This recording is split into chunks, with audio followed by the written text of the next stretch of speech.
April 1943, Camp Hereford, Texas. Sergeant Joseph. Morelli's hand shook as he scribbled a letter that would not reach his mother in Sicily until 8 months later. He wrote words that only weeks before would have seemed unimaginable. "Mama, they treat us like guests, not prisoners. Every day we get white bread, meat, vegetables, more food than we saw in 2 years of war. I cannot understand these Americans." From his barracks window, Morelli gazed out at electric lights glowing across the Texas plains, tractors plowing fields, and American guards casually sharing cigarettes with Italian prisoners. Everything he witnessed contradicted Mussolini's propaganda. Italy was supposedly forging a new Roman Empire, while America was said to be weak, fractured, and ready to collapse. Yet captivity in the U.S. revealed an abundance Italians had never imagined.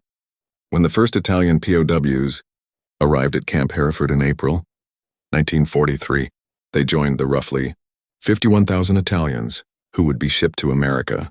The initial groups began arriving in November 1942, after the Allied invasion of North Africa. Most had surrendered in Tunisia when General Giovanni Messe's first army collapsed after months without supplies. Expecting brutal treatment, forced labor, or even execution, they instead encountered conditions many later described in letters home as heavenly. The end in North Africa had come quickly. After years of desert warfare, Italian forces were hopelessly undersupplied.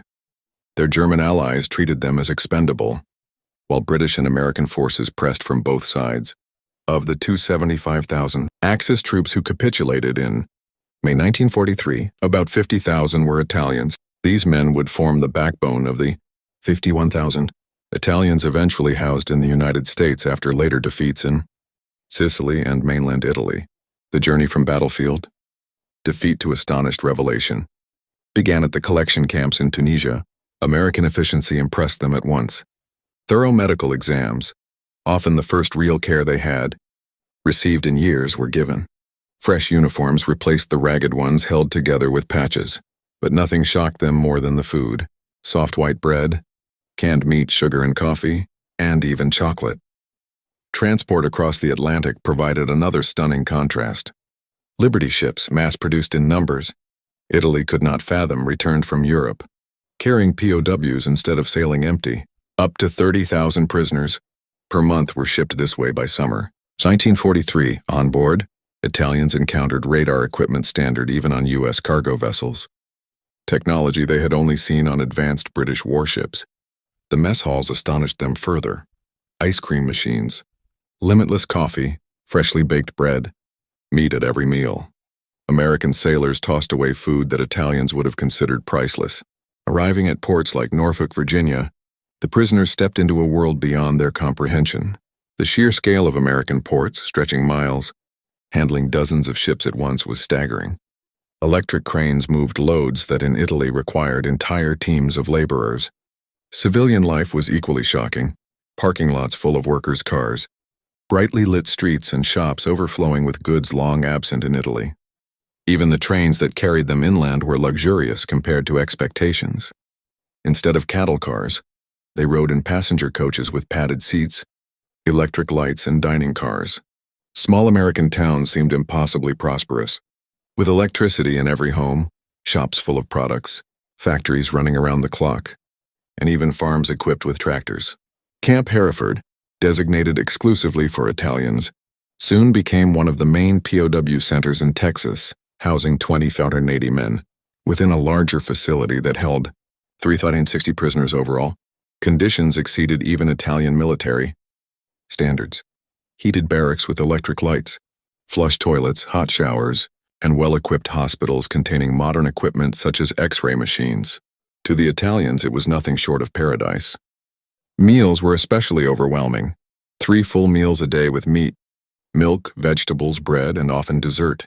Holiday feasts surpassed anything many had experienced even in peacetime. Kitchen staff admitted they discarded more food daily than Italian families saw in a week. Everything changed on September 8, 1943, when Italy surrendered and signed an armistice with the Allies. On October 13, Italy declared war on Germany. Soon afterward, the Italian government encouraged its POWs to cooperate with the Allies. Beginning in February 1944, the U.S. Army Service Corps offered prisoners the option of joining Italian service units, ISUs, where they could assist in non-combat roles rather than remain idle in camps. The response was overwhelming. Of 51,000 Italians held in the United States, over 45,000 volunteered. They were sent across the country to ease labor shortages. Working side by side with Americans, their captors now turned allies. They signed formal pledges agreeing to support the fight against their former German allies, and in return, they received privileges that dramatically improved their daily lives. Although still officially listed as prisoners of war, they now wore uniforms almost identical to U.S. issue, distinguished only by a patch stitched on the left sleeve reading Italy and the same label sewn onto their standard garrison caps. Each man earned a stipend of $24 a month, of which 1/3 was paid in cash, while the remainder came in camp-issued script, usable for purchases at base stores and canteens. In California, where the war remained present until 1945 due to the Pacific Campaign, these Italian prisoners working in the service units were welcomed with unusual warmth. The state's large Italian-American community, with roots stretching back to the gold rush through fishing, farming, and winemaking, embraced them readily. One of the most remarkable stories came from the Italians assigned to Angel Island, who pooled their earnings to rent a hall in San Francisco for Saturday night dances. These gatherings soon became major social occasions, drawing American women, properly chaperoned, who were eager to meet the Italian soldiers. Many Italian prisoners were employed in California's fields, where they witnessed farming operations on a scale that defied their imagination. Individual farms were larger than provinces back home, and massive machines harvested crops faster than hundreds of laborers could. Members of the Italian service units became indispensable to the U.S. war effort, loading ships for the D-Day invasion, saving vital harvests, and maintaining military machinery with the technical skills they had gained in North Africa. Collectively, their labor amounted to over 90 million man-days between 1943 and 1945, saving the U.S. government an estimated $230 million. At the Brooklyn Army Terminal, Italians worked tirelessly loading supplies bound for Europe, motivated by the belief that every shipment hastened Italy's liberation from German control. In agricultural regions, their work preserved harvests, essential for feeding both American civilians and Allied armies. By June 1943, more than 14,500 Italian prisoners were housed across U.S. camps, and as the program expanded after the armistice, their labor became critical in many sectors. Despite restrictions, love and relationships blossomed. Italian POWs met American women at church services, sanctioned dances, and even through local work assignments. In Ogden, Utah, weekend dances, hosted by local churches, brought the men together with young women from the community, while Italian-American families often welcomed prisoners into their homes for Sunday dinners. Though regulations banned marriages between POWs and American citizens, some couples found ways. Priests sympathetic to their plight secretly conducted ceremonies, and when repatriation came, many women followed their Italian sweethearts back across the Atlantic, marrying in Italy before later returning to America as wives of legal immigrants. The Italian-American community played a vital role, especially in regions with heavy immigrant populations. Families adopted prisoners, helped them write letters home, and formed friendships that endured long after the war. Christmas of 1943 left a particularly deep impression. Churches and civic groups sent care packages filled with chocolate, cigarettes, and toiletries, luxuries even for Americans at the time. Local congregations hosted celebrations, and in places like Camp Hereford, carol services were held in Italian, Latin, and English. The holiday feast included turkey, ham, side dishes, and desserts in quantities Italians hadn't seen since before World War I. By 1944, thousands of Italians joined education programs inside the camps. They studied English, math, history, and trades, while universities offered correspondence courses.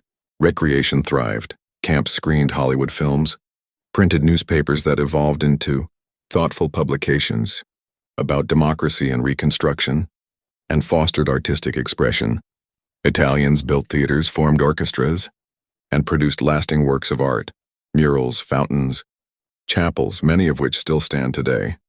News of the Normandy landings, on June 6, 1944 sparked jubilation.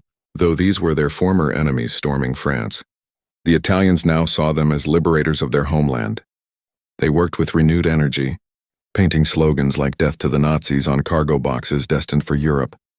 The liberation of Rome on June 4th brought joint celebrations between Italian POWs and Italian Americans nationwide. At Camp Hereford, locals and prisoners together attended a victory mass that drew thousands. Throughout captivity, acts of kindness profoundly shaped the Italians' perception of America. When men received word of family losses from bombings in Italy, American guards and officers joined their memorial services. Local families adopted those with no relatives, ensuring they were not alone at holidays. Medical care was another revelation. Italian doctors collaborated with American staff, learning advanced techniques and using modern equipment unseen in Italy for decades. Prisoners underwent surgeries and treatments that back home would have been reserved for the wealthy. The divide between German and Italian prisoners grew wider after the armistice. While many Germans clung to Nazi ideology, Italians embraced their new identity as co-belligerents and worked enthusiastically to aid Allied victory. By March 1944, the U.S. military deployed 100 Italian service unit members to Boston.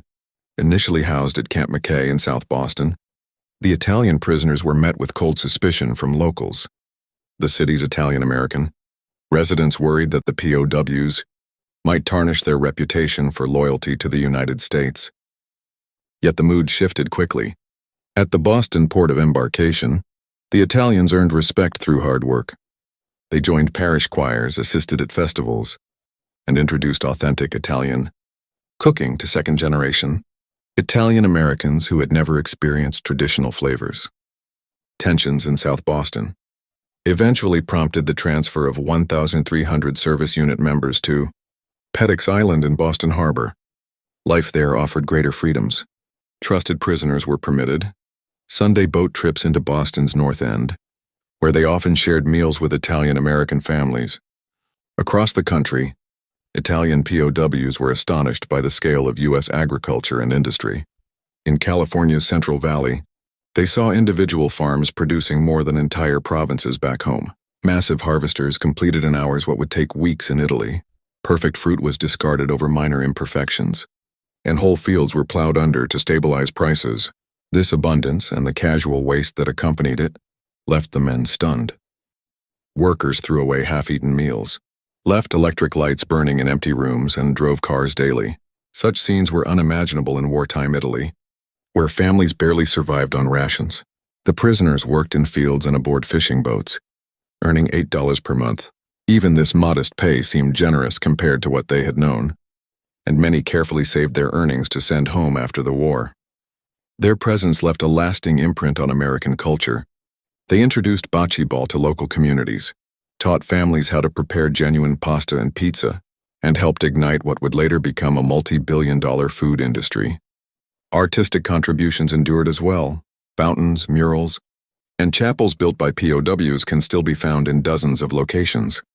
Camp newspapers reflected their transformation. At first, articles focused on news from Italy, but soon they featured discussions about democracy, farming innovations, and visions for reconstruction after the war. These publications circulated widely among camps, spreading new ideas about governance and technology. On July 16, 1944, the 38th and 40th Italian Quartermaster service companies arrived at Rock Island Arsenal from Pine Camp, New York. Their maintenance and logistical work proved so essential that American commanders later requested delays in their repatriation. Italian agricultural expertise also left a mark. POWs introduced techniques that improved crop yields, while their labor in canneries, shipyards, and depots freed thousands of Americans for frontline duty. Because of their efforts, fewer U.S. men needed to be drafted. The scale of their contribution was enormous. At its height in May 1945, the United States held 425,171 POWs, 371,683 Germans, 5,273 Italians, and 3,915 Japanese. Among the Italians, around 51,000 were spread across 21 camps in 18 states. Their combined labor totaled 90 million man-days, saving the government roughly $230 million, and ensuring critical harvests were brought in. Around 45,000 volunteered for the Italian service units, and fewer than 1% attempted escape. Many built lasting friendships with American families and corresponded for decades after returning home. Repatriation began in late 1945 but advanced slowly, as the U.S. still needed their labor during the transition to peacetime. Many Italians were reluctant to leave. America offered opportunity and friendship, while Italy lay devastated and occupied. When departures finally began, local communities turned out in large numbers to bid them farewell. Newspapers described the men not as prisoners but as friends. Between December 1945 and July 1946, the POWs returned to Italy carrying new knowledge of democracy, modern farming, and industrial methods. Many became key contributors to Italy's post-war reconstruction. True to their word, large numbers returned to the United States as legal immigrants, sponsored by employers. Befriended families or American wives, they built new lives and thrived. Former prisoners founded businesses, especially in food and trade, linking the economies of both nations. Their children bridged two cultures, often rising to prominence as judges, officers, entrepreneurs, and civic leaders. Physical reminders of their experience remain. At Camp Hereford, a small chapel built in 1945 to honor 5 men who died there still stands, its cement painted to resemble marble. Bauchi courts from Massachusetts to California trace their roots to the POWs. Italian festivals in states like Texas and Utah continued traditions. Begun during captivity, recipes taught by Italian cooks became family heirlooms. But the most enduring legacy lies in the families, friendships, and transatlantic ties created during those years. Many business partnerships and sister city relationships trace directly back to bonds formed in the 1940s. Historians agree that the Italian POW experience in America was uniquely successful at turning former enemies into allies. Unlike typical re-education efforts driven by propaganda, Italian prisoners were transformed through lived experience. By directly observing American democracy and prosperity, several key factors made this possible. Italy's surrender in 1943 shifted their status from enemy to co-belligerent. Italian-American communities helped form cultural bridges. A shared Catholic faith created spiritual bonds. Italy's economic hardship before the war left POWs open to alternatives. Most importantly, the abundance and generosity they saw in America completely overturned fascist lies. The contrast with German POWs is striking. While many Germans clung to Nazi beliefs despite similar conditions, Italians almost universally embraced American values. Timing and cultural context explain this divide. Italy's surrender aligned their fate with the Allies. While German ideology remained entrenched, the impact of the Italian POWs touched both nations. For America, it proved that kindness and prosperity could win hearts more effectively than force. For Italy, returning prisoners carried knowledge that fueled democratic growth and post-war economic revival. They helped build commercial ties between the two countries, modernized Italian farming and industry, and returned with first-hand examples of democracy in action. The program worked because it focused on demonstration rather than indoctrination. Italians saw democracy in practice, production on a massive scale, and ordinary people living better lives than Italian elites. They also experienced dignity in captivity that their own government had never afforded them. Starting in the 1970s, former POWs began organizing reunions in America. These gatherings celebrated friendship instead of imprisonment. At the 1988 Camp Hereford reunion, hundreds of ex-prisoners and thousands of locals gathered. Veterans spoke of gratitude, of lives reshaped by their captivity, of guards who had become lifelong friends. Elderly men who had once fought for Mussolini embraced American soldiers as family. Their grandchildren, Italian and American alike, played together as living proof of reconciliation. Why did Italian POWs describe American camps as paradise? Not because confinement itself was easy, but because it opened their eyes to possibilities they had never imagined. They discovered that freedom, not conquest, produced prosperity. That diversity gave strength instead of weakness. That democracy worked better than dictatorship. They saw factory workers owning cars, farms powered by machines, families enjoying abundance, and kindness from supposed enemies. Against the backdrop of war, famine, and propaganda, this felt like paradise. The Italian POW legacy enriched American culture. Authentic pizza, pasta, and espresso were introduced to communities long before they became mainstream. Italian festivals sprang up in towns where camps once stood.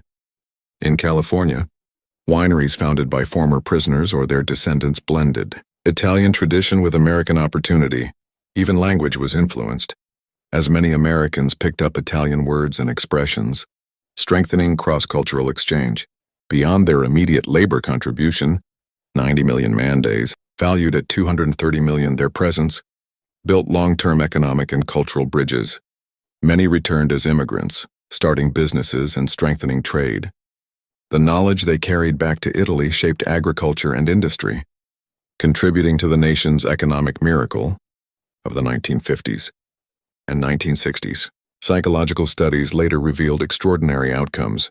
Unlike many groups who endured lasting trauma, Italian POWs in America showed lower rates of depression and PTSD. The reasons were clear: humane treatment, meaningful work, opportunities for education, social integration, and the shift from enemy to ally status. Many spoke positively of their captivity to their children, leaving a rare legacy of war stories framed in gratitude rather than suffering. Their story shows war's power to transform. Men who arrived as Mussolini's soldiers left as supporters of democracy. Enemies became neighbors, prisoners became partners, and many became Americans. Through simple acts, sharing food, offering medical care, respecting faith, and allowing correspondence, America converted adversaries in ways propaganda never could. The Italian POWs left a permanent imprint on American communities and on Italy's recovery. They proved that reconciliation was not only possible but powerful. They found paradise not in the camps themselves, but in the vision of what free society could achieve. Though most camps are gone, returned to farmland, or swallowed by suburbs, their legacy remains. At Camp Hereford, a small chapel built in 1945 still stands. In California, bocce courts echo with Italian voices. Across America, families trace their roots back to an Italian soldier who chose to stay. They came as warriors of a collapsing empire. They departed as builders of a democratic future. They arrived as prisoners. They discovered paradise. And in doing so, they built a friendship between two nations that no war could erase.